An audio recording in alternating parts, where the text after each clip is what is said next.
orchestrating this whole thing, and everyone, Mike and Jörn, yes, for welcoming us so beautifully, and I feel just completely held and taken care of through this whole thing. So, yes, today I'm presenting some new work. The first and longer part of my talk is based in my book, Black Utopia, Speculative Life and the Music of Other Worlds, which is due out sometime next year. I will end with a teaser from some new thinking I've been doing, which is where the title of Fierce Organicism comes from. But first, we are going to leave the human species behind and travel with Sun Ra into the cosmos, where we are disoriented, decentered, cast into an endless void, where we are ultimately dispersed as particles, energies, and vibrations. I believe there's an exhibition at The Hague, I hear, yes? Of Sun Ra inspired art, is it? Yes, okay. In the second section, I consider Bjork's recent collaboration with visual artists, imagining the possibilities for carbon-based life if we destabilize the very terms of species individuation and imagine instead non-human, multi- and trans-species processes of desire and becoming. In the third section, I turn to the fierce organicism of the artist Wangechi Mutu and show her short film, The End of Eating Everything. The sections are linked in that the distinction between science and magic is immaterial, and in both we are cosmic effluvium, moving molecules making waves of sound. With this paper, I am thinking about the possibilities for what I am calling an Afro-speculative method, a way of thinking outside the realm of what we call reality. Black speculative method, or Afro-speculative method, is a fair response to the apocalypse of the everyday, the fantastical obscenity of this world for Black people, which, if looked at directly and or experienced for too long, can easily appear as hallucination. Reality loses its footing and becomes less and less meaningful. What does this current plane of reality, as also known as a mutually agreed upon fiction, mean to us anyway? And who mutually agreed upon it?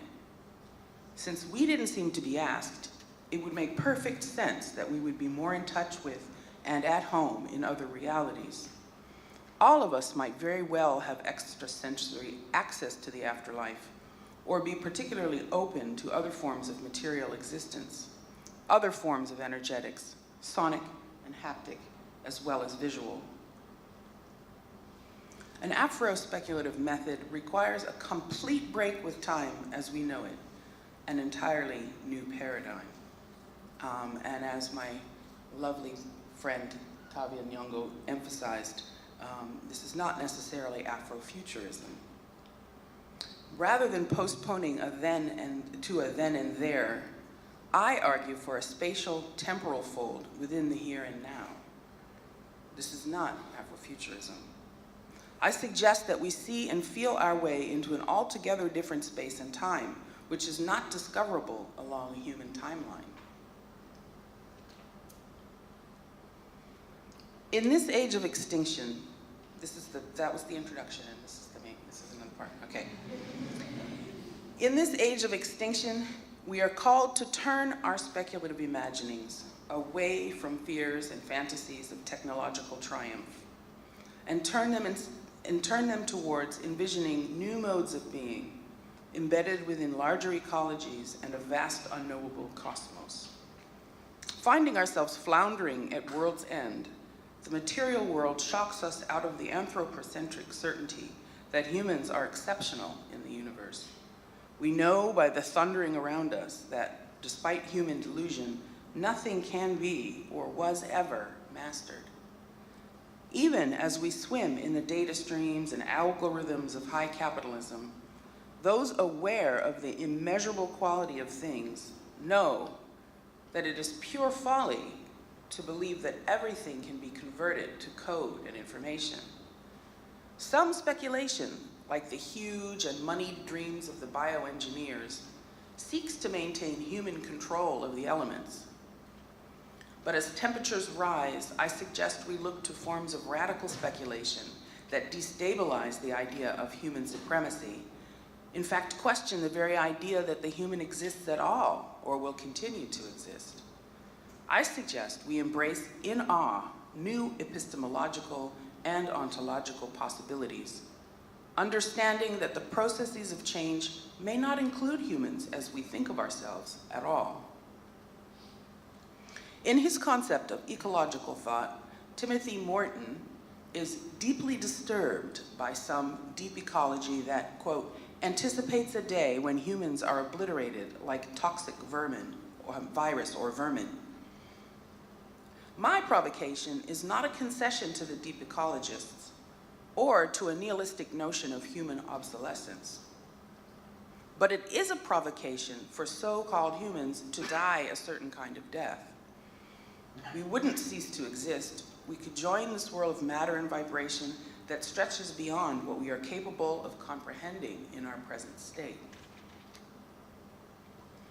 I am purposefully not using the term post-human, as this term actually stabilizes the idea of the human, universalizes it, and retains it as the determining center of analysis. The term carries the white man's burden to carry history forward, to continue shaping the world and determining its course. In contrast, this new perspective denaturalizes the concept of the human as any kind of starting point, as a fiction through which we have imagined ourselves into being.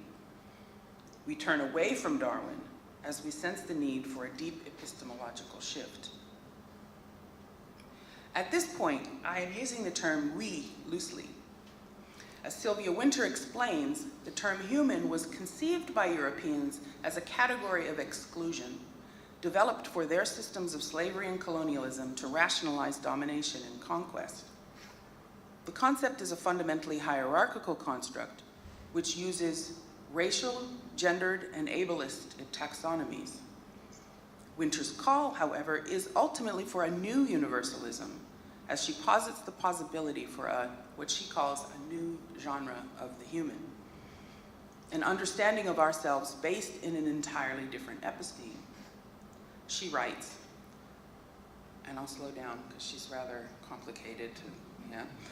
In order to speak the conception of ontological sovereignty, we would have to move completely outside our present conception of what it is to be human, and therefore outside the ground of the orthodox body of knowledge which institutes and reproduces this conception.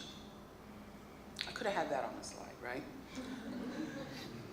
This provocation leads to a few questions for me. What do we consider the basic elements of the human? What do we assume is fundamental to our species and worth saving? What is it that we want to preserve and retain about the human? Perhaps the answer is not ontological sovereignty at all, but to look for other forms of awareness beyond the self, beyond individuated, autonomous will.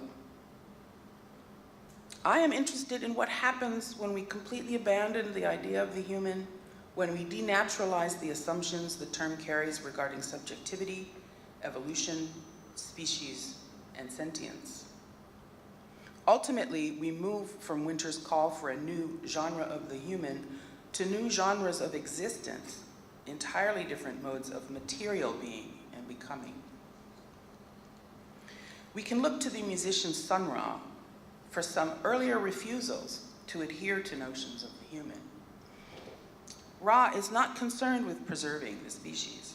In fact, he seeks to, as he says, get away from the earth man and leave the human form altogether. I am not a human being anyway, so don't treat me like them, he says. I am a different order of being. I am not a man. Ra's concept of beingness manifests in other dimensions of an unknowable infinity. Ra's philosophy cannot help but be universal, but this universe is not a humanist universalism. Ra refers to a bigger, wider concept he calls the omniverse, the totality of the universes. In the term set by the Earthman, Black people were myths, not recognized as human. They did not exist according to human laws. But not existing is a liberatory condition, I'm arguing. And he argues, or demonstrates. Black people are free to travel the spaceways. They have the freedom to move within the spheres of, quote, other greater worlds. This is a poem by Sun Ra, part of a poem. If it was not slavery, it was the freedom not to be, in order to get ready for the discipline plane from other greater worlds. Untethered from human laws, with the freedom not to be, Black people have privileged access to the omniverse. With his orchestra, Sun Ra will bring Black people, the shadows, the unrecognized, to other planes of existence. There are many ways to get there, he explains in the film Space is the Place. One of them is transmolecularization. The concept of living takes on a deeper meaning beyond the cycles of birth and death. To be cosmically alive is to be an integral part of the material omniverse. Black people, the shadows on Earth, will rematerialize as parts of larger molecular and vibratory phenomena. Ra and his orchestra's performances were the expression of his philosophies, which could only be articulated collectively. For Ra, transformation was made possible through the constant creation of music and collective performance. It was through the ritual of the orchestra's cosmodramas, the participation of vocalist June Tyson, the twirling of the dancers, the elaborate costuming, the Moog organ connected to colored projections, that Black people could access other worlds. Can we play the first clip, please?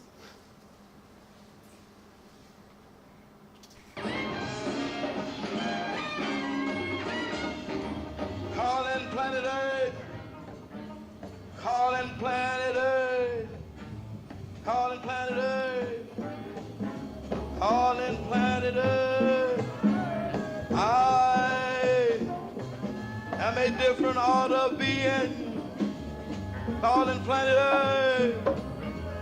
I am a different order of being. I will be coming your way soon, planet Earth, calling planet Earth. I will be visiting you soon, on every hill, every dale, every valley, every home, every person. I am a different order of being.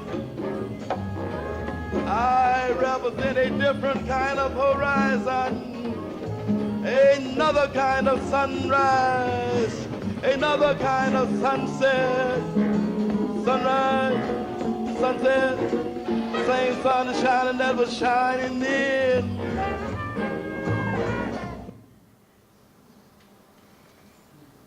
That's from a documentary called A Joyful Noise.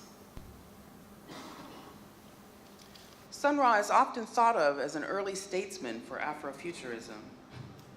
Ra did mine the past, but he was not searching for origins or for some kind of return. He was also not interested in the concept of the future. For him, travel was dimensional and spatial, as he says, on the other side of time. He says, time has officially ended. Ra's philosophies of space and time push us to think dimensionally and vibrationally, not in terms of past, present, and future. Ra rose above the cycle of birth and death. He had a great aversion to death, as it was proof that someone was bound temporally to the systems of Earth life. Black life, that is to say, Black existence, did not have to be lived in death. To do so was to obey a false ontology of being. Life and death were part of the same system. He says, I command you, give up your death. He and June Tyson bellow, is this what you call life? Ra calls for us to refuse the limitations of the human life form, rebel against the terms of being alive that would call for a beginning, middle, or an end. We must jump into the break, the cut, into an entirely different paradigm. It would be easy at this point to claim Ra as an anti-humanist, for he troubles the bedrock most humanisms rest on. He critiques a humanism that sees humans as the penultimate form of life and that holds a belief in a universal human potentiality to evolve into something better, to progress, to achieve an ideal of liberty and equality. His call is not for these promises to be fulfilled, for an inclusion in the brotherhood of man. It is not a plea to earthmen for a Hegelian moment of mutual recognition. For Ra, being human is not a status we should be fighting for. For him, the human condition was irrevocably terrorizing and horrific. There was no being human outside of this condition. Instead, Black people should embrace our conditions of alienation, dislocation, and exclusion. While Sun Ra talks of leaving the earth and transmolecularizing into another state of being, he never used the term freedom as it has been determined through Enlightenment discourse. He writes, "When I speak of freedom, I do not speak of freedom of the land of liberty or the freedom of any land of this plane of existence, for this plane of existence is only a temporary illusion." The aim, then, is to disengage completely from the illusory system that made and delimits the meaning of the word freedom in the first place. Sun Ra is only here temporarily to help us leave. Escape is a key politics for Black life, crucial to a Black thematics of a freedom beyond the bounds of a liberal humanist definition. Fred Moten writes, "Perhaps constant escape is what we mean when we say freedom. Perhaps constant escape is that which is mistreated in the dissembling invocation of freedom and the disappointing underachievements of emancipation." As Sylvia Wynter elucidates, man is a European invention, defined in contrast with non-European peoples. For Wynter, there is a distinction between man and human, and there is something recoverable from moments in the development of ideas of humanism.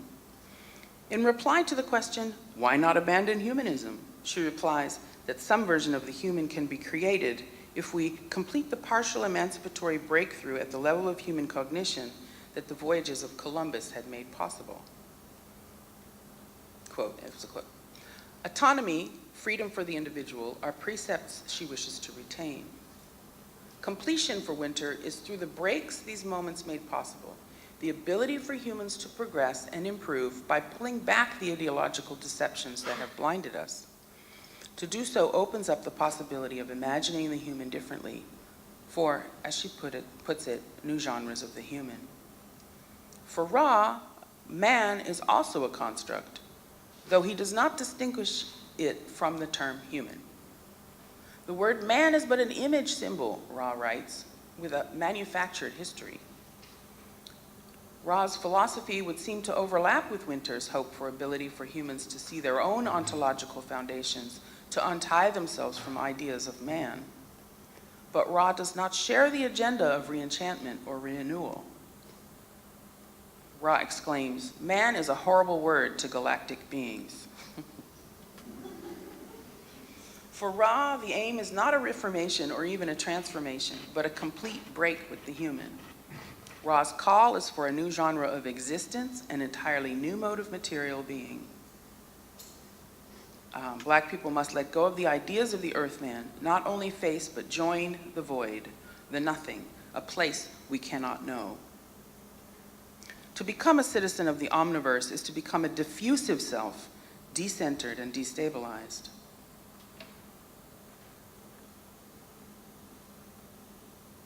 I belong to a place where you just ain't got no identity. You're just exploring and exploring, Ra continues in his poem, Orbit. But no earthman here. Matter of fact, ain't no man here. Ain't no woman there, ain't nobody there. It's just a hyperdimension of a concurrent coplanar force that tends to make you part of the universe, part of a gigantic atmosphere which intermixes and becomes something big and frightening and tends to make you part of it. Ra's vision is of a total loss of self, a diffusion into an infinitely terrifying vastness that swallows you up. As we disperse into an endless void, we become nobody, absorbed in total darkness. We become nothing, total blackness. But nothing is not the negation of being itself. Blackness is nothing that is anterior to ontological possibility, but only on earthly terms. Nothing is the freedom not to be, the refusal to respect sovereignty or acquiesce to its terms. The void is a cipher, a central motif throughout Ra's work and associated with nothingness. But the void, the nothing, is generative. It holds infinite potential, virtual worlds within it. Out of the void comes sound. Ra writes, the music comes from the void, the nothing, the void, in response to the burning need for something else. Sound is a material force. To release into the void is to tap into a utopian consciousness. The void, the nothing, remains unknowable, unperceivable. To join it is the ultimate form of disengagement from the effort of articulation, materialization, visibility, resistance, refusal, escape, accommodation, suicide, homicide, or any other assertion of self in a power structure that would equate blackness with negation. It is not mute. Its tones and timbre come from where language cannot travel. Blackness is negation. It does not exist according to earthly laws, but blackness is not abjection. Sun Ra, as he rejects the human, also seems to jettison all carbon-based life forms and the larger ecosystem in which they are embedded. In this way, he is centered on the human order of being and its negation, who, sometimes in the body and sometimes not, will transmolecularize into another dimension. But what if we let go of the human, but not the processes associated with organic life? If we destabilize our notions of what these processes entail or depend upon? First to go is the concept of hierarchically ordered and clearly discrete species. Distinctions blur as interspecies beings disrupt the very idea of evolution as a linear progress, revealing this set of classification and categorizations to be fabulations. In her recent work, the musical artist Björk engages radical biological imaginings in collaboration with a series of artists and designers to create short conceptual musical films. In them, they envision interspecies entities in which the human is dissolved, transmogrified. Beings intermingle, mix, and morph with each other in monstrous disregard of Darwin's hierarchical theory of evolution. These metamorphs are a radical extension of the multi-species enmeshment Donna Haraway writes of so optimistically. She writes, "We are compost, not post-human. We inhabit the humosities, not the humanities. Critters, human and not, become with each other in every scale and register of time and stuff, in symphoetic tangling, and ecological, evolutionary, developmental, earthly, worldling, and unworlding. In my speculations, beings are in cooperative relation, recognized as in relation with each other, to the point that they merge, creating entirely new species. These collaborations embody desire beyond gender and sex binaries, beyond individuation. Continuous metamorphoses leads to bursts of fluorescent color, algae, fungi, mold, and spores. Moths and jellyfish erupt into beauteous profusion. But we are not nostalgic for a pre-technological time. We are, in what Björk calls in her letters with Timothy Morton, the green techno-internet age. In the video for the song Not Get, on her 2015 album Volnicura, Björk collaborated with Warren Dupree's, Nick Thornton-Jones, and the designer James Merry. The same year, she reached out to philosopher Timothy Morton, whose work she had been reading. She writes in their correspondence, which is online, "I read several books on post-humanism. It is not exactly what I was looking for, but closest yet, most interesting in that it is the first ism where the human is not at the center of the world, and the stuff about the Anthropocene is also spicy." So I'm gonna show a piece of the documentary, the film, the music film, Not Yet. Can you show the film, please? It's a clip, so it starts in the middle. Friends, cures, similar injuries, but opposite remedies.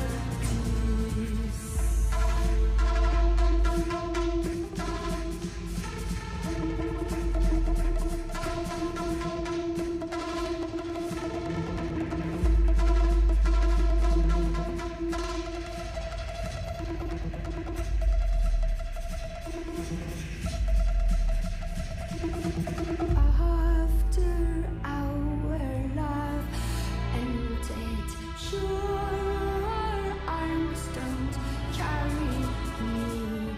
Without love, I feel the abyss. Understand your fear of death. I will not forget this, not get.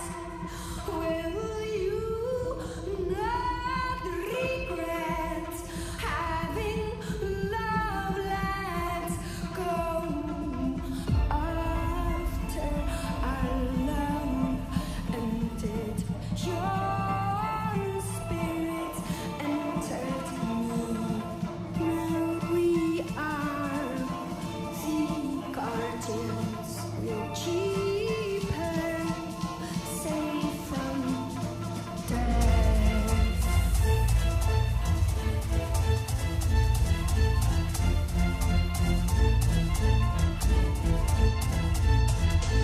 Now we're cheap of us, safe from death.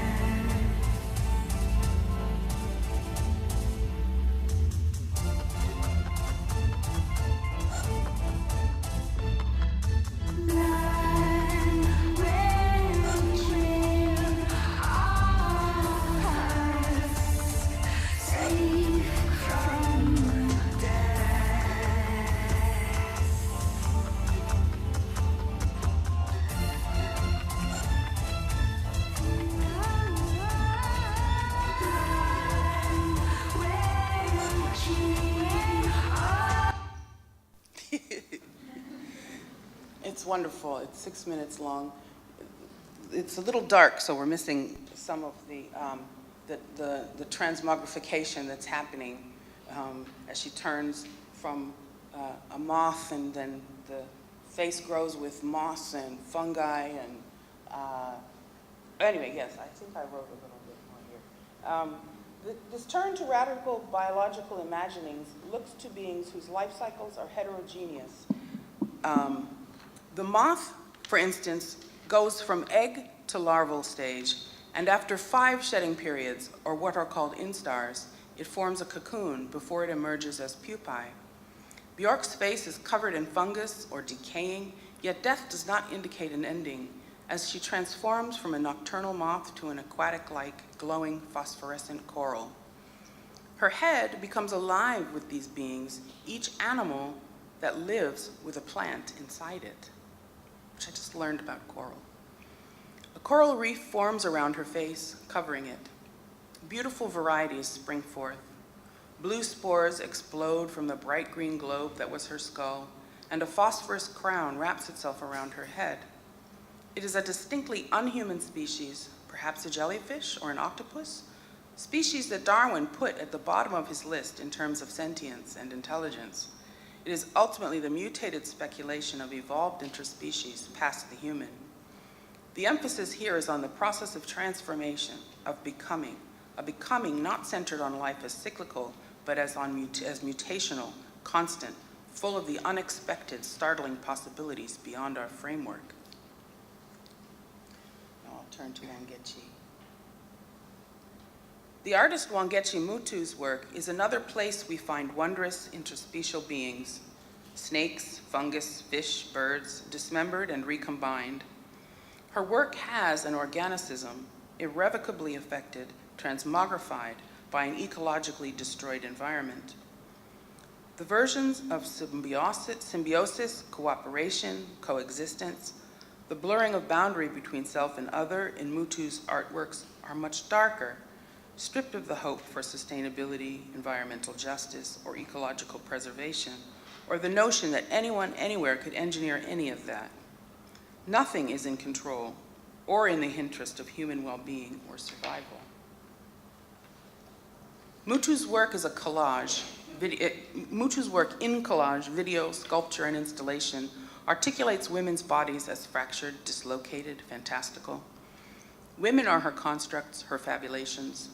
Their dismembered, reassembled forms evoke histories of colonial violence and violation, the systems which alienated selves from bodies, sold and used the body.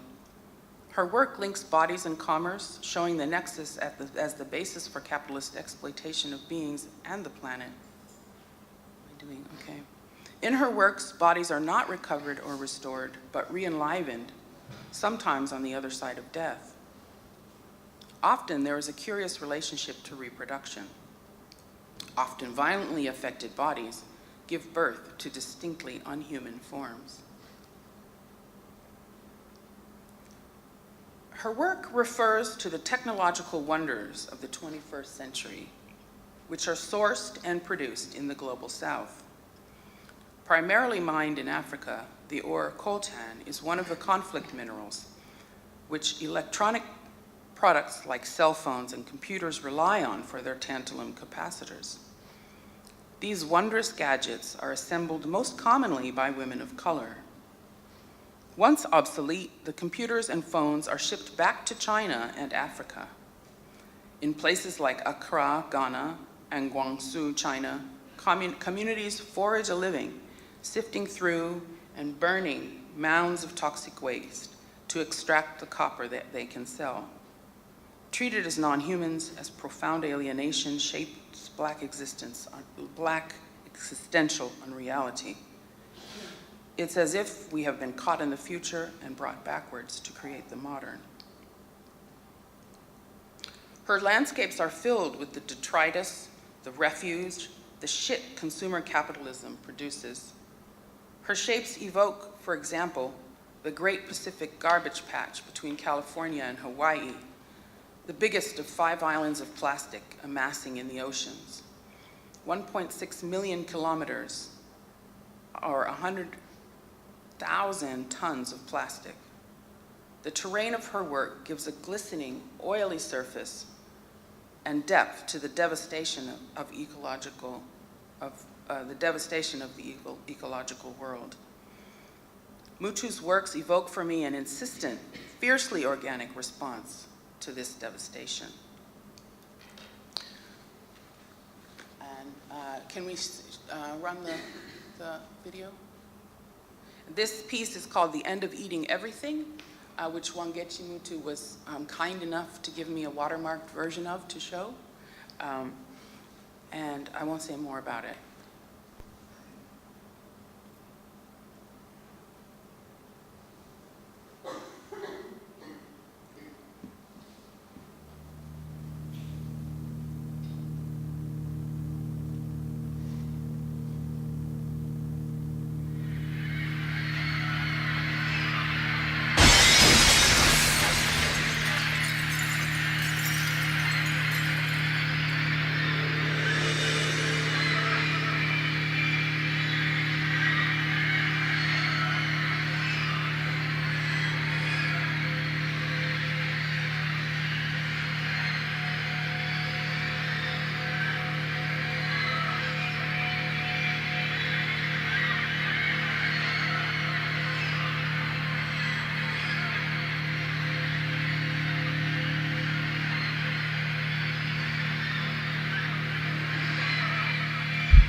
you can stop.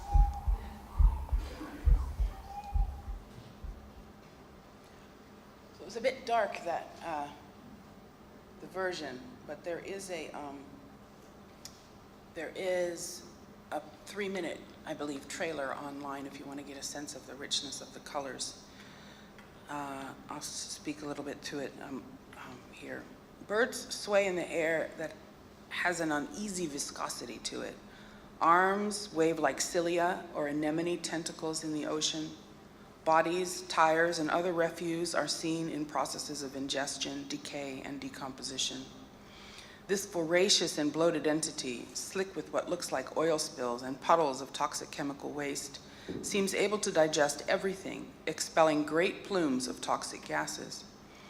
As she chews the birds, blood dilutes in the viscous sky. The entity undergoes a series of transformation and is subsumed by its own expulsions. I'm not sure what to do with the ending when, as if caught in a time ellipsis, we are suddenly in a clear sky full of clean white clouds. Emerging from these clouds are amoebic beings, perhaps a new species, containing the chattering head of the musician Santi Gold, who's the actor in there. Are we invited to disperse into, as Frantz Fanon calls it, the cosmic effluvia of the universe? Will we manifest as the same species or evolve into something new and unexpected? That's it. Thank you.